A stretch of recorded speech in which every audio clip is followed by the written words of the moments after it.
बिस्मिल्लाहिर्रहमानिर्रहीम। Dear students, कैसे हैं आप? I hope all of you are fine. Students, my name is Naveed Naeem. I am your computer science subject instructor.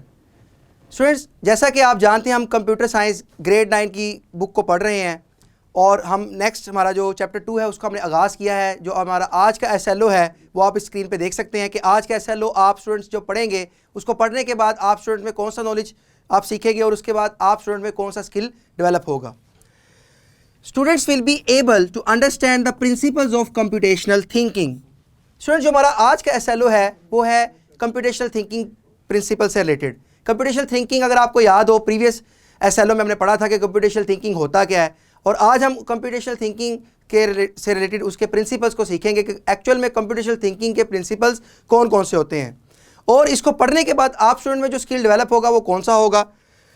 The ability to understand about principles of computational thinking, कि computational thinking के principles क्या होते हैं और कौन सा principle हमें computational thinking के different problem को solve करने में कहाँ पे हमारी help करता है, तो उसको हम आज के SLO में 1 by 1 करके देखेंगे।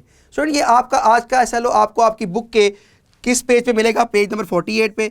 जैसे ही आप इस QR कोड को स्कैन करेंगे तो आपको आज के लेक्चर से रिलेटेड PPT स्लाइड्स और डिफरेंट रिसोर्सेज अटैच मिलेंगे। मेरी यहाँ पे टीचर्स रिक्वेस्ट है कि काइंडली वो वीडियो को थोड़ा पॉज करें और हमने यहाँ पे एक लेसन प्लान को अटैच किया है, वो उसको अच्छे तरीके से देखें और अपने लेक्चर को इस लेसन प्लान के अकॉर्डिंग स्टूडेंट्स को डिलीवर करें। तो नेक्स्ट स्लाइड में देखते हैं, हम अपना आज के SLO का आगाज़ करते हैं इंट्रोडक्शन से। Computational thinking is a problem solving method that draws on concepts fundamental to computer science. It equips us with skills to tackle complex issues by breaking them down into manageable parts. Student, जैसा कि आप जानते हैं, हमने previous SLO में पढ़ा था कि कंप्यूटेशनल थिंकिंग क्या होता है, कि हमारी किसी भी प्रॉब्लम को सॉल्व करने के हवाले से हम उसको स्मॉलर स्टेप्स में डिवाइड करते हैं और उन स्टेप्स को हम सेपरेटली सॉल्व करते हैं। तो उसके लिए हमें डिफरेंट किस्म के स्किल्स को सीखना बड़ा ज़रूरी होता है। ठीक है, अब यहाँ पे भी हमने यहाँ पे इंट्रोडक्शन में ये बात लिखी है कि computational thinking is a problem solving method that draws on concepts fundamental to computer science. Basically जो कंप्यूटेशनल थिंकिंग है वो कंप्यूटर साइंस के कुछ फंडामेंटल कॉन्सेप्ट्स के गिर्द ही घूमती है कि कैसे कंप्यूटर साइंस हमारी हेल्प कर रहा है कंप्यूटेशनल थिंकिंग में डिफरेंट प्रॉब्लम को सॉल्व करने के हवाले से। It equips us with skills to tackle complex issues by breaking them down to into manageable parts. यानी कि कैसे हम किसी प्रॉब्लम को जब हम सॉल्व कर रहे होते हैं तो उसको कैसे डिफरेंट मैनेजेबल पार्ट्स में उसको पहले डिवाइड करते हैं और उन पार्ट्स को हम सेपरेटली अलग अलग क्या करते हैं, सॉल्व करते हैं। Let's explore the key principles of computational thinking. अब हम स्टूडेंट्स देखते हैं कि कंप्यूटेशनल थिंकिंग के जो हमारे की प्रिंसिपल है वो कौन कौन से होते हैं। सबसे पहला जो हमारा प्रिंसिपल है वो है डीकम्पोजिशन। स्टूडेंट्स, डीकम्पोजिशन का मतलब क्या होता है? Breaking down complex problem into smaller more manageable task. वैसे अगर हम सिंपल अल्फाज में बात करें तो डीकम्पोजिशन का मतलब ये होता है कि किसी भी चीज़ को, किसी भी प्रॉब्लम को जब हमने सोल्व करना होता है तो हम उसको क्या कर लेते हैं, स्मॉलर पार्ट्स में डिवाइड कर लेते हैं। ठीक है, इस टेक्निक को कंप्यूटर साइंस में डिवाइड एंड कंकर रूल भी कहा जाता है। ठीक है, कि जब किसी भी प्रॉब्लम को जो हमारे पास सोल्व करने के लिए आ रही है उसको हम स्मॉलर पार्ट्स में जो है वो मैनेजेबल पार्ट्स में उसको हम क्या कर लेते हैं, डिवाइड कर लेते हैं। इसकी एग्जाम्पल क्या है? Breaking down a coding project into smaller functions और मॉड्यूल्स।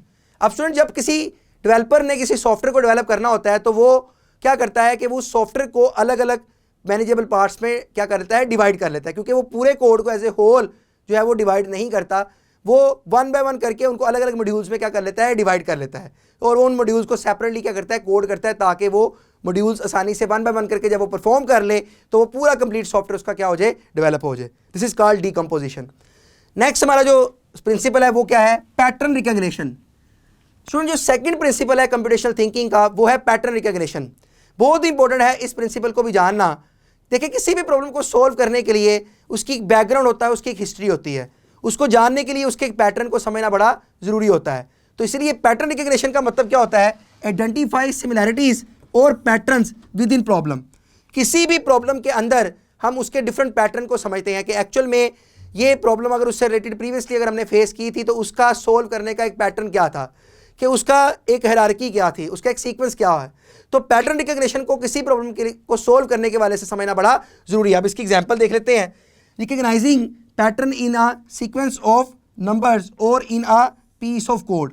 देखिए, अगर एक नंबर का सीक्वेंस लिखा हो, मिसाल के तौर पर यहाँ पे एक 2 4 6, 8, 10 कुछ इस तरह नंबर्स लिखे हों, तो हमें इसके पैटर्न की समझ लग रही है कि हर डिजिट में 2-2 का इंक्रीमेंट हो रहा है।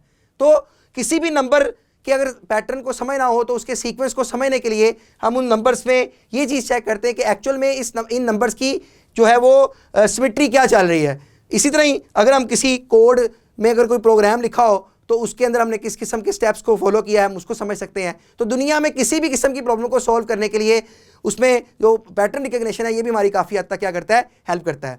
चलें नेक्स्ट अगली स्लाइड, अगले प्रिंसिपल की तरफ देखते हैं। अगला हमारा जो प्रिंसिपल है वो है एब्स्ट्रैक्शन। स्टूडेंट बहुत ही इंपॉर्टेंट प्रिंसिपल है ये भी कंप्यूटेशनल थिंकिंग का। एब्स्ट्रैक्शन का मतलब क्या होता है, पहले इसको सिंपल फार्म में जो है वो उसको मैं बयान कर देता हूँ। एब्स्ट्रैक्शन का मतलब होता है कि अगर हमारे पास किसी प्रॉब्लम को हम सोल्व कर रहे हैं तो उसको सोल्व करने के लिए हम उसमें से जो इंपॉर्टेंट पार्ट्स होते हैं हम सिर्फ उन्हीं को एम्फोसाइज करते हैं, बजाय ये कि हम प्रॉब्लम को एज ए होल एम्फोसाइज करें। हम उसके की फैक्टर्स को, की पार्ट्स को क्या करते हैं, एम्फोसाइज करते हैं। तो एब्स्ट्रैक्शन हमारी जो होता है वहाँ पे किसी प्रॉब्लम को सोल्व करने में क्या करता है, काफ़ी हद तक हेल्प करता है। Focus on essential details while hiding unnecessary complexities, मतलब कि हमने सिर्फ और सिर्फ जो एसेंशियल डिटेल्स है, जो ज़रूरी हमारे पास मालूमात है, हमने सिर्फ उसी के ऊपर क्या करना है, फोकस करना है। हमने इररेलेवेंट चीज़ों के ऊपर फोकस नहीं करना। इसकी एग्जांपल क्या है, यूजिंग फंक्शंस और classes in programming to abstract away implementation details. अब यहाँ पे स्टूडेंट जो एग्जांपल दी है प्रोग्रामिंग से रिलेटेड है, वो क्या एग्जांपल है कि हम अगर किसी प्रोग्राम को डिज़ाइन कर रहे हैं या डेवलप कर रहे हैं तो उस प्रोग्राम को जब हम डिज़ाइन कर रहे होते हैं तो उसमें उसकी क्लासेस जो हम यूज़ कर रहे हैं हम सिर्फ उन क्लासेस का इस्तेमाल कर रहे हैं। तो क्लासेस तो बहुत सारी होती हैं, ठीक है, ये आगे चल के हमारे पास जब प्रोग्रामिंग का हमारा चैप्टर स्टार्ट होगा तो हम उसमें भी देखेंगे, लेकिन हम सिर्फ उस क्लास को ले रहे हैं जिस क्लास की हमें क्या है, ज़रूरत है। तो फोकस हमारा सिर्फ वही क्लास है जिस क्लास को हमने, जिसके फंक्शन का हमने इस्तेमाल करना है। उसके अलावा हम डिफरेंट फंक्शंस के लिए डिफरेंट क्लासेस को जो है वो उस वक्त इस्तेमाल नहीं कर रहे। तो ये हमारे पास जो था वो एब्स्ट्रैक्शन से रिलेटेड कॉन्सेप्ट था। नेक्स्ट हमारा जो प्रिंसिपल है वो है algorithmic thinking. Develop step by step for solution to solve problems. Algorithmic thinking का मतलब क्या होता है, एल्गोरिथम का मतलब क्या होता है, पहले इसको समझ लेते हैं कि अगर हम किसी भी प्रॉब्लम को सोल्व कर रहे हैं तो हम उसके स्टेप बाय स्टेप सोल्यूशन की तरफ बढ़ते हैं। मतलब फ़र्ज़ करें हमारे पास अगर कोई प्रॉब्लम आई है तो हम उसको डिफरेंट स्टेप्स में डिवाइड कर लेते हैं। वो जो स्टेप बाय स्टेप हमारी अप्रोच होती है कि स्टेप 1 पे हमने ये वाला काम किया, स्टेप 2 पे हमने ये वाला काम किया, स्टेप 3 पे हमने ये वाला काम किया। ये जो हम step by step approach adopt कर रहे हैं, this is called algorithm designing. Algorithm designing में होता ये है कि हम 1 बाय 1 करके एक स्टेप को जो है वो सोल्व करते हैं। एग्जाम्पल इसकी क्या है, creating a set of instructions to solve a mathematical problem. अब देखिए अगर हम किसी मैथमेटिकल प्रॉब्लम को सोल्व कर रहे हो तो हम स्टेप बाय स्टेप हर एक क्वेश्चन को सोल्व करते हैं। इस तरह अगर हम किसी प्रोग्रामिंग में किसी कोड को डिज़ाइन कर रहे हो, बना रहे हो, तो हम 1 बाय 1 करके उसके कोड को क्या करते हैं, डिज़ाइन करते हैं। ये थी हमारे पास एल्गोरिथम अप्रोच। नेक्स्ट हमारे पास प्रिंसिपल है logical reasoning. Use logical reasoning to analyze and evaluate solution. अब स्टूडेंट जो नेक्स्ट हमारा प्रिंसिपल है वो क्या है, वो ये है कि अगर हमने किसी प्रॉब्लम को सोल्व करना हो तो उस प्रॉब्लम को सोल्व करने के लिए बैकएंड पे कौन सी लॉजिक्स लगी हुई हैं, हम उसकी लॉजिक्स को समझते हैं, उसकी कंडीशंस को समझते हैं, उसको अंडरस्टैंड करते हैं, ठीक है, कि एक्चुअल में बैकएंड पे वो क्या थी। मिसाल के तौर पर इसकी एग्जांपल एक लेते हैं कि अगर मैं कहता हूँ A is less than B, अगर ए की वैल्यू बी से अगर छोटी होती है तो उसके नतीजे में वो क्या करे, मैं एक स्टेटमेंट लिख देता हूँ कि प्रिंट करे कि ए जो मेरा वो स्मॉलर है, ए इज़ स्मॉलर। अब स्टूडेंट यहाँ पे एक मैंने लॉजिकल रीज़न लगाई क्या, कि अगर ए की वैल्यू बी से छोटी होगी तो उसने इस स्टेटमेंट को क्या करना है, प्रिंट करना है। तो लॉजिकल रीजनिंग में हम किसी ना किसी कंडीशन या किसी ना किसी एक लॉजिक को बैकग्राउंड पे अपना एक जो है वो सहारा बनाते हैं उसको जो है वो सोल्व करने के हवाले से। अब उसकी एग्जांपल क्या है, debugging code by logically tracing through its execution flow. यानी कि अगर हमने किसी एरर को तलाश करना हो, उसको डीबग करना हो, एरर्स को रिमूव करना हो, तो हम क्या करते हैं, 1 बाय 1 करके उसके स्टेप्स जो हमने परफॉर्म किए होते हैं उसके बैकग्राउंड पे उसकी लॉजिक्स क्या लगी होती हैं हम उनको समझते हैं। और जब हम उनको समझ लेते हैं तो हमारे पास वो स्टेप्स आसानी से क्या होते हैं, परफॉर्म हम करने में, उसको डीबग करने में कामयाब हो जाते हैं। नेक्स्ट हमारे पास क्या है, algorithmic efficiency. Strive to find the most efficient solution. अब किसी भी प्रॉब्लम को सॉल्व करने के लिए स्टूडेंट बहुत सारे हमारे पास सोल्यूशन होते हैं, लेकिन उसके लिए हमारे पास जो एफिशिएंट सोल्यूशन होगा वो कौन सा होगा, इसको मद्देनजर रखना हमारे लिए बड़ा ज़रूरी है। तो जो एल्गोरिथम हम डिज़ाइन कर रहे हैं वो कितना एफिशिएंट है उस प्रॉब्लम को सोल्व करने के वाले से, इसको जानना, इसको समझना हमारे लिए बड़ा ज़रूरी है before we adopt that algorithm. इससे पहले कि हम उस एल्गोरिथम को क्या करें, अडॉप्ट करें। अब इसकी एग्जाम्पल ले लेते हैं, optimising code to run faster और यूज़ लेस मेमोरी। वही एल्गोरिथम हमारा एफिशिएंट और यूज़फुल होगा, जिसमें हमारा कम से कम टाइम लगे उसको बनाने में, और जब वो एल्गोरिदम हम बना लें तो जब हम उसके कोड को डिज़ाइन करें तो हमारे पास उस कोड को एग्जीक्यूट करने के लिए टाइम भी कम लगे और मेमोरी में वो स्पेस भी क्या रहे, कम ले। तो अपने लेक्चर के कंक्लूजन की तरफ बढ़ते हैं स्टूडेंट्स कि आज हमने क्या चीज़ सीखी। कंप्यूटेशनल थिंकिंग के बारे में हमने सीखा आज, और हमने उसके डिफरेंट प्रिंसिपल्स को सीखा।